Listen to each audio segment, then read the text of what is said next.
Hi, my name is Jerome Bradford. This is my music journal where we explore music album by album.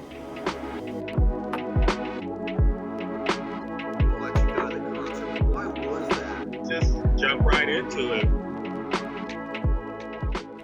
Hello, listeners. You are listening to Jerome's music journal. The album we are looking at this week is Naked All the Time by Sports. This one was actually suggested by my fellow Mavradio friend. Co-host, possibly Co-host, something yeah. like that. Co-host, there you hey. yeah. Co-host, you suggested some Yeah. good stuff. Naked All the Time. And I did not know anything about this album. So thank you, Nate, for recommending this. Yeah, it was definitely something that I thought about off the top of my head. But I originally heard the song Panama just listening around Spotify, Apple Music. It popped up in the random sections and it popped out of nowhere. And it's one of those bands where, you listen to it, it's like, damn, okay, I'm gonna add that. And then sometimes with some artists, I'll look at their albums or their feed, and this album popped up, and I gave it a tune the whole way through, and it was an absolute piece of art. So that's why we're here, and I gave it to you, and here we are. Yeah, I'm glad you did. I added it to my playlist as well. And I call these albums front to back. You can just put it on and let it play. Nice, lyrics, nice music, nice vibe. Mm-hmm. Yeah, what was your first thoughts on it? I mean, Oh man. Well, for me, the first thought was I did not expect it to be synthy. Because you told me it was an indie rock group, and it sounded like it was from a different time period, but not dated as well. The mashup of the synths, but they're not heavy, so it has this lo-fi appeal to it where they know exactly how much to add without overdoing it. And that's a talent. That's a really fine thing to do. absolutely. And the super cool thing about it is anytime I try to share it with somebody so far, I mean I just heard about this the past few months, and so we're kind of still like feeling the album to its truest art form. Anytime I've shared it with somebody so far, I've said you have to listen to it from the beginning to the end, because these guys, they did something special. Like, it's an actual story going through it, and with the synths and everything that's going through it, that lo-fi feel, it just kind of drags you into its own experience that I don't get. Does it remind you of any other bands or anything like that? It's very unique given the indie pop feel and everything like that. Yeah, it's super unique. It doesn't remind me of any other band. Like I said earlier, when you said indie rock, I was expecting something totally different. Even when synthesizers are used in indie rock, they're not used in that way, and they're really not used in a lo-fi way either.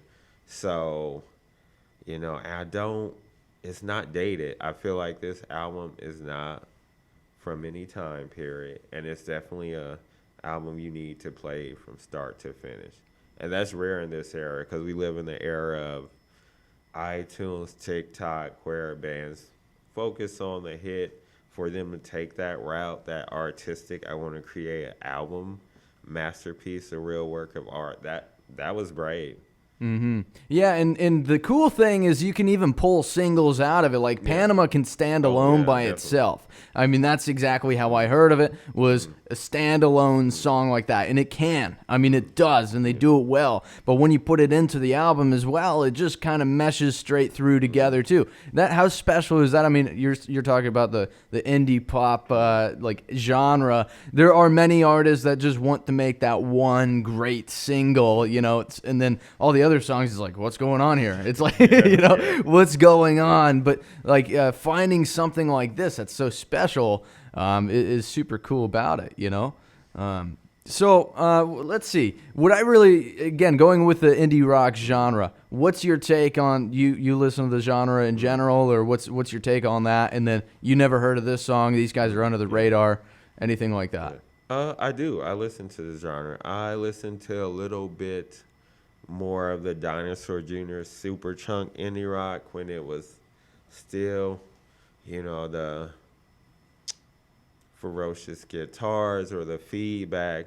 But, I also listened to some of it when it went into the poppier stuff, which wasn't bad. There was some good stuff like the Rilo Kiley, The Bright Eyes. So I listened to it all, but this was just totally different. In this album, I mean, what?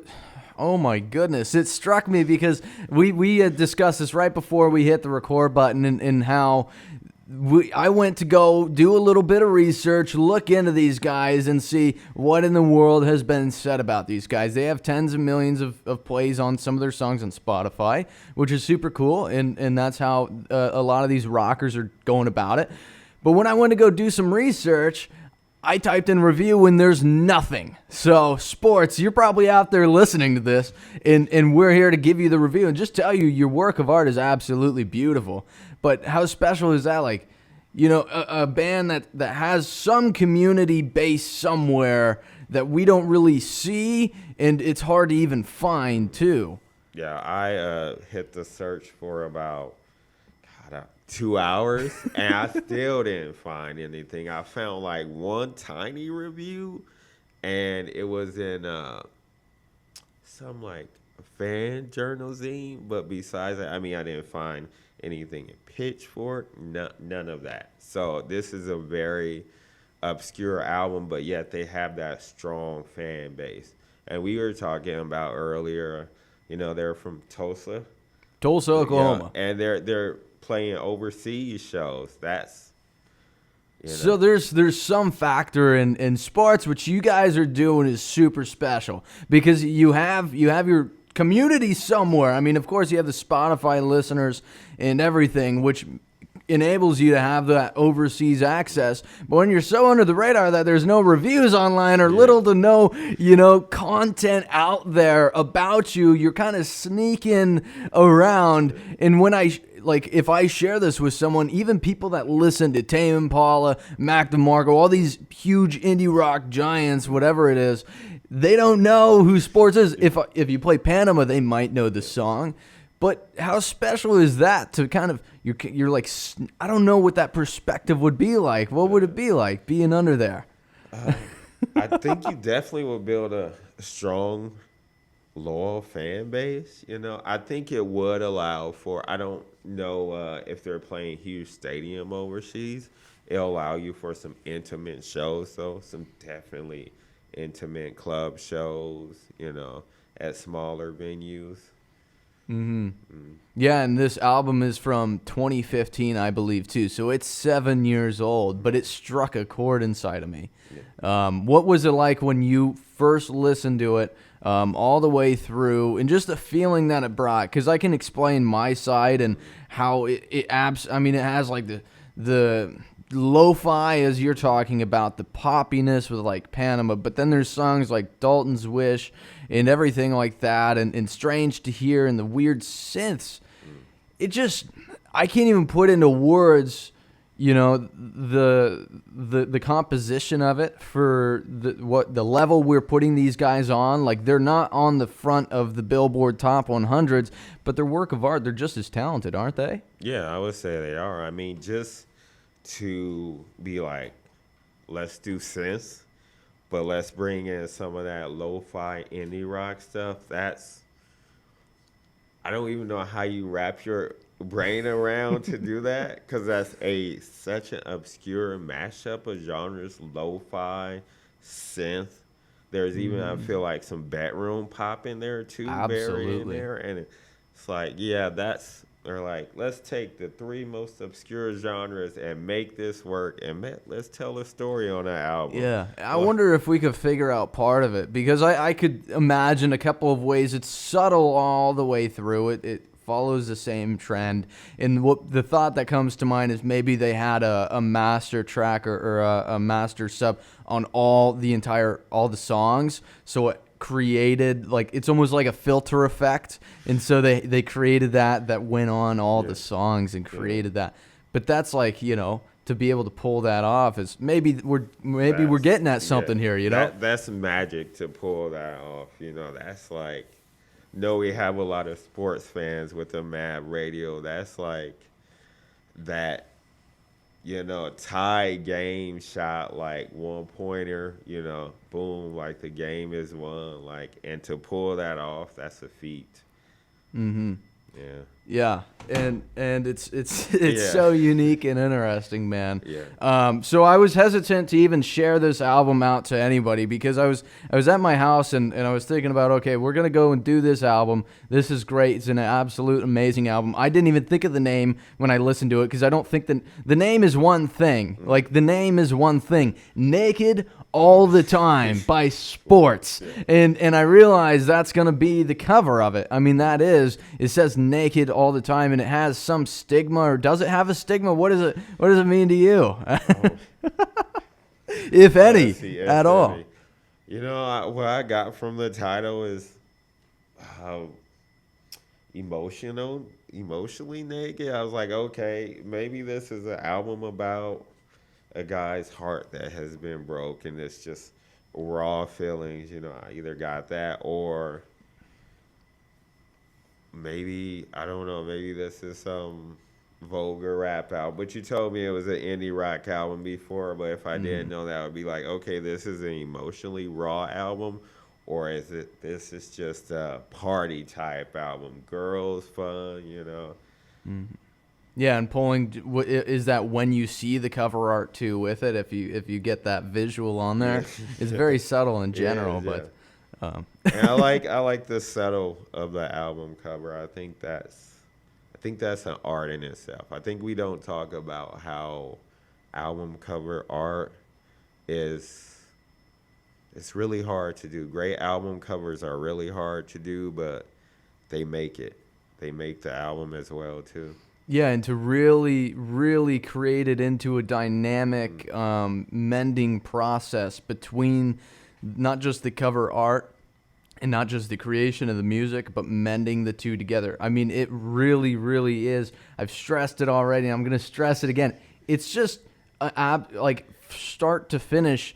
These guys, if you're creating it in your bedroom, you're doing something right, more than just that, because there's some people out there that you could create a viral song that goes out to the world and it's super great and everything, but they're not the most talented people in the game. They don't understand how to create a story, communication. You can write a book. It's right there in front of you. You created a story, and you could do that with video. You can do that obviously with music, which is super grounded, but be able to do it successfully in a way that we can wrap our heads around it and as a consumer and try to break it down and be like, hey, I'm kind of understanding what's going on here. They're talking about experiences. That is special, especially on the level that they're at right now. And there's so many factors that goes into creating a masterpiece album like that. The music, the producers, even in some way bands' relationship to each other too, that there are so many moving pieces that things can go wrong really quick. Mm-hmm. Yeah, and to my understanding, it's a duo out there that's doing this and pulling this off. Yeah, and that's a credit to the band itself to make a masterpiece and not implode or not. A lot of times when those masterpieces are made, bands start to, was a great album, but this is when I really started to hate my bandmate. We're done now. Start grinding gears. Yeah, it's well, and I mean, it's part of the creative process. Yeah. If you think you're going to create something special, and let's say if you have to have something super special, but if it's a duo. Let's say it's a duo, something super special that bring you guys together, and you have your goal in mind. You have something in mind that you're going to chase after, and you're going to do it. But when it comes to you can write that on paper for a business, you can write it for paper. But if you're creating music with sounds, I don't know. In my head, it's totally different because you have to find the right sound. It's all in here. You can't write it out. Yeah. You have to get it out through an instrument. You have to bring it from the mind to the paper, then to the instrument itself. It's like a 3-step process. Mm-hmm. Or more sometimes, But being on the same page for the two of you is spectacularly special. I mean, right? I mean, to be able to stay on that level and come out with a masterpiece like that. I think even for a duo, it makes it more intimate than, say, like a 4-piece or 3-piece, too. Yeah, absolutely. It goes to show, it gives more of what their goal in mind is and what they're chasing after. And so with that, I want to go into a couple of the songs here and just kind of talk about them. So we have songs called "You Are the Right One." So obviously, what I took away, one of the biggest things with this album, when I listened to it, critically thinking and thinking lyric-wise and looking at the lyrics and what they're saying, it was just littered with experiences. Some songs maybe you have like morals and like you're trying to teach something. I don't know. Every song has fictional, non-fictional. These guys, this album's very heavily with experiences. You have songs. I mean, the last song, for example, "Night Swim." I'm jumping right to the end. Do you? What were your thoughts on that song? If you have it in particular, they're experiencing like literally laying in a pool and like looking up at the stars, and I can visualize it. Yeah, I could visualize it too. For me, it brought back a lot of scenes in film too that are really great, where it's like you're having that moment of clarity or that moment of breakdown or just taking it all in, because that's kind of an intimate thing to just lay in a pool and you're in your head, but you're thinking, looking up at the sky. Absolutely. I remember that one of the first and most memorable times. Did you ever have times growing up with your buddies, like sitting down and laying down and stargazing and whatnot? Yep. Sometimes after skateboarding, we would just go to Dundee and just, after hours, just lay, talk, chill. Special. Yeah, special times. Those Absolutely. Times that you think about when you're like an old man on the porch. Well, and then maybe even if you're an old man, you can lay back and look at the stars. It's the peace that's like within. And I know my times, I've had plenty of times and experiences with close friends of mine and just laying there on a lawn chair in our driveway in the middle of the night, out of the city, looking up and just seeing stars. Taking it all in. And I've also had it laying in a pool and looking up and looking at the stars. And when I listen to Night Swim itself, it's very I had someone listen to it and they're not in the indie rock realm, and they explained it like it's trippy or it's like psychedelic or something like that. And I'm like, well, I don't know. I mean, it's just a work of art to me. Yeah. But the song Night Swim, as it develops, it turns into something that I'm like, I directly can correlate and actually visualize me laying down in a pool and looking up, That song helps you create a very clear mental picture and connects with times of childhood, or like you say, even adulthood, where you just have those moments of serenity, whether it be in a pool or in a park looking up at the stars, lawn chair, however you want to have that moment of zen. That mark. I really think you have to listen to the album to really feel it. I don't know do you think you have to be in a certain mindset for it? I don't know if I'm a guy of nature for it, but I don't think you have to be in a certain mindset. I do think you have to listen to it with an open mind, because I think the album is so different than most indie rock, or even we were talking about earlier, that format where, they can stand alone as single, but it's storytelling. We live in a world where people are used to TikToks, that iTunes single, that big hit one week, then okay, where's another hit? So I think you do have to have an open mind. If you go in there with like, I want to hear the hit, even I want this album. No, this is a very masterful album. Slow. I feel like at times it builds, So just go into it with an open mind. Go into it with an open mind. Remove all the microwave society components of the brain before you listen to it. Let it feel simmer. You. Yeah, let it feel you. Let it simmer. Let it simmer in your head. Yeah, let it simmer. Yeah. Let it feel in and feel good. We have another person here in the studio that really, really enjoys the album with Yeah. Mavradio. Yeah. You want to come over and say Yeah, we can something take a about- quick snippet and a break, and we'll let her hop on and Okay. talk about it with All right. with Mr. Jerome. Hello, my name is Stephanie, and it's a pleasure to be here.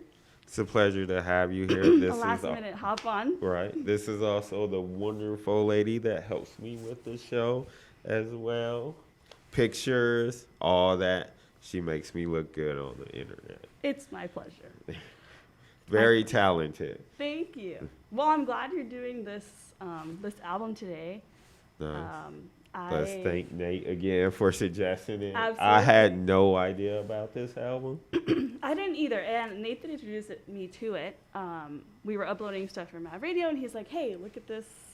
It was a few kind of alternative indie kind of songs, and I've been wanting to for a very long time get into that side of things. So these were like one of the first songs I was introduced to in that genre, which is funny because almost all my friends listen to indie stuff. So. Yeah, I listened to one song. Nathan did say, you got to listen to it in order. And I went home that night and I did. And I was like, this is insane. And the great thing is that, are you an Apple Music or Spotify person? Oh, I'm an Apple Music, but I do listen to Spotify sometimes. Well, I guess Apple Music would do the same thing. But on Spotify, you get on anything really. You search one thing up, you look one thing up, and then you get like all these recommendations, right? And Yeah. then it tailors to you. So now this one album like opened like doors for me, Nice. things that I never would have normally come across on. So Nice. you said you did listen to indie and stuff Yeah, before? yeah. I still do. Yeah, I've seen the evolution of it over the years. So dating myself there, but yeah, I've seen the evolution of it. So No, that's great. But yeah, you mentioned you had a favorite or I do. My favorite is Dina. Hope I'm pronouncing that right. If not, sports, I'm sorry. I apologize. It's either Dina or Dinah. Yeah. So for Yeah. sure. Why did you like that one? Because of the lyrics, for me, it's that moment when you connect with someone, Yeah, for sure. Yeah, definitely. I like You're the Right One because I just like the way it kicks off. That's when I was like, okay, we're going to do synth and then lo-fi guitars. Like, Yes. how are we going to make this work? Then it goes into more of a bedroom pop at times. And then I'm like, okay, how are we really going to make this work? But by the end of the album, they master sense. all three. Yeah, I'm like, I was floored. For So, sure. Yeah. Well, you mentioned my favorite. You Were the Right One is my favorite to kick it off. But my favorite part is the transition from You Are the Right One to Feels Like Magic, which is Yeah. another song that Nathan pointed out. That transition right there, it just, Good. there's a gap, but I thought it flowed so smoothly. Yeah. So That's a good point to bring up. We actually didn't bring that up. Transitions are an art form in themselves too, because I don't really hear too many good transitions nowadays. It's usually stop, boom, next song. It's pretty awesome if you can do a good transition. I love a good transition, whether Yes. it's in, from sports, who I've just recently been introduced to, or even in hip hop. There's some good ones in hardcore too as well. it keeps you there. you're It like- keeps you want to, Yeah. you want to keep listening. But what song is it that is just instrumental? Is it Naked? I believe it's believe Naked. Yeah. so. Yeah. When I am not used to, I don't know, is this a normal, is this like a regular, most albums I listen to don't have instrumental, so I don't know if that's like a genre thing or if that's, It is its own genre. You Okay. have bands that do it once in a while, but there are a lot of bands that do all instrumental. I believe Yeah. Sigur Rós was an all instrumental band. I don't Okay. know if they still are, and those bands usually like this have a huge that kind of following. stuff. Yeah. Yeah. Yeah. yeah. I feel like you have to have a huge following if you're gonna be an all instrumental Doing band stuff like because that, yeah. we're just so used to lyrics with music. So Right. But even just throwing that in there, Yeah. yeah, kind of towards the end, it caught me off guard. I was me being very new to indie, alternative, whatever. It caught me off guard. But then Spotify introduced me to all these different albums, and I'm like, oh, this is kind of a reoccurring thing, a kind of theme. That pause, that break. I don't know if it'd be called, what's the word? Like that transition song, I guess. Oh yeah, we'll just go with that transition. Sure. Even though I gotta know what we mean here, but yeah, it's a really great album. You mentioned you guys talked about the cover. Yeah. I really like that style. I think that gives, it reflects the album's vibe, if you will. So, yeah. I love this. For me, it reminds me of good art. I could, if you took the naked all the time off that, I could see that in a museum or in an art gallery. Really, even if you left the naked all the time on the picture, that's kind of big in art nowadays. Sometimes people will paint a phrase or word over their picture. So yeah, I think it'd be a cool poster and stuff, Yeah. And looking at some other albums too, they kind of, there's this theme. It's their style. Yeah. So it shows you put work into it too, besides just here is a blue, red, black ground and boom, that's our name. Like, right. You took that extra effort. And I'm glad you mentioned it could be in a museum because I also see it from, I'm like, that's a cool photograph. Yeah. It's got that vintage feel to it. The color scheme is cool. So it fits the mood of the album really well too. For sure. Overall, I think if it's an album I can drive to and just like forget about everything, that's how I know. There you go. That's how I know that's good stuff. So. Well, since you have listened to the album, so if someone was to listen to this album, what mindset would you say they should be in? As I said before, we live in this quick TikTok hits or microwave. I feel like you have to just go in it with an open mind. What would you say?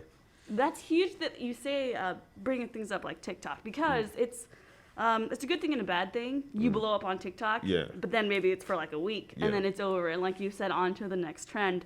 But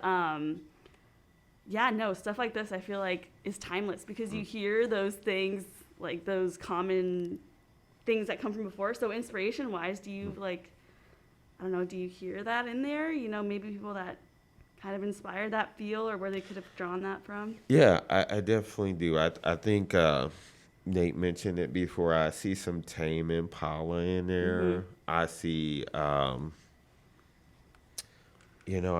see in just maybe style-wise, I see some smoothness in there, like some Hall and Oates in there. Yeah. Some of that. It's always fun just, to try to guess. I do see... I see, even though they weren't the same style with the synth, I see some Sabado in there. Sabado was a very lo-fi indie rock band, I've heard of him. Don't know much, but I've heard of him. Yes. Very, very lo-fi guitars, not a lot, and they let the guitars breathe like it. You had just moments of slowness, not overpowering guitars. Lou Barlow was very intense with his lyrics. There's a song called Flame. I advise listeners to look it up, and it was kind of about a girl, and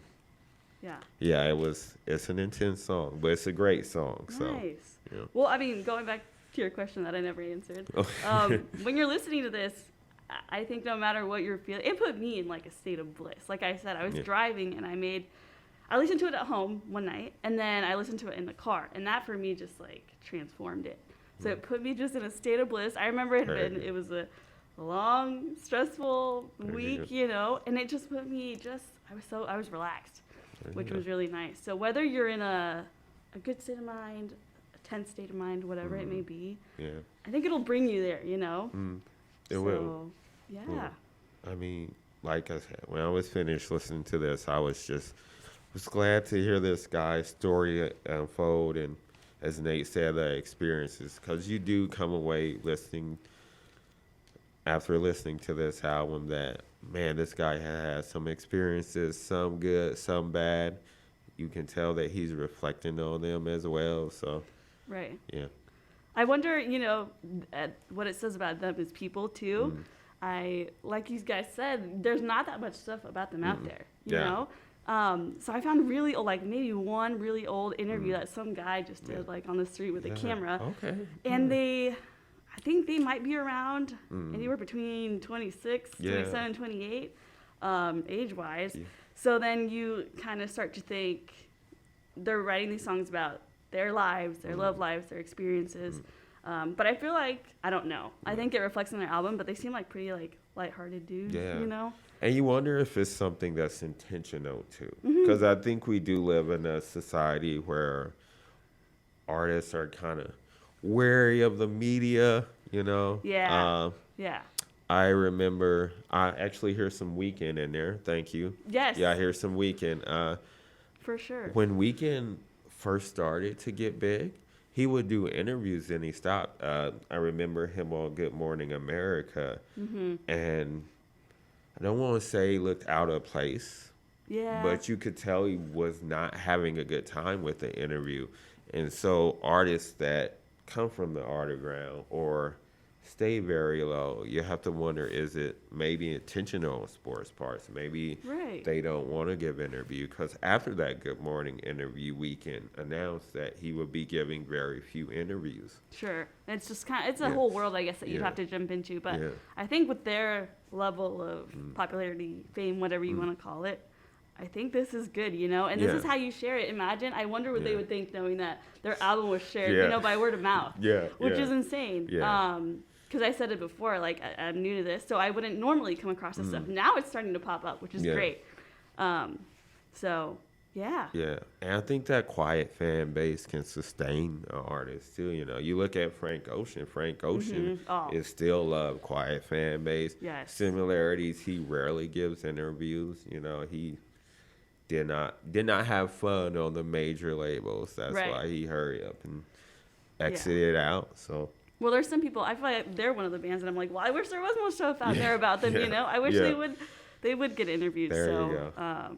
there you go. But yeah. Start that fan club, write them, and Yeah. be like, please do more interviews. Well, it's impressive because they are going on this Yeah. huge tour, like you mentioned, United States, and then they're going across, you know, overseas. So that's huge. Yeah, that's huge. It's very hard to do an overseas tour. It usually comes a long time after, but with them, it's boom. Right. Well, thanks for sharing your thoughts. Yeah, thanks for Thank having you. me last minute, last second. Yeah. I appreciate it. Well, we'll have you again. As I said, you got to pick an album for me to review. I do also like being suggested albums Yes. for this show.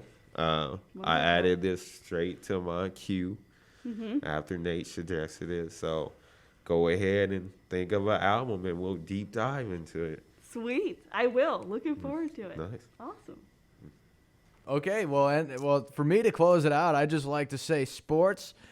I know you're going to be looking at this, and if not, I know you will. I'll send this to you, and we welcome you. You're from Tulsa, Oklahoma. We're here in the heartland of the U.S. of A. of Omaha, Nebraska, about 7 hours away. I know you're on tour. I know you're going to be in Lawrence, Kansas soon, but I'm going to reach out to you. If you guys want to do an interview, talk down and just chat, I'll reach out to you, and I'm going to send you this so you can see it, because you guys well deserve something to someone for the people, and we just want to chat, man, and kind of dig deep down into what in the world is going on in your brains, and, you know, the whole exploration of creating this album. So thanks for tuning in to Jerome's Music Journal. I'm going to hand it off to you, man. It's been a great time. Nice. Well, first off, I want to thank Nate for suggesting this album, because I am a fan. Sports, you have turned me into a fan.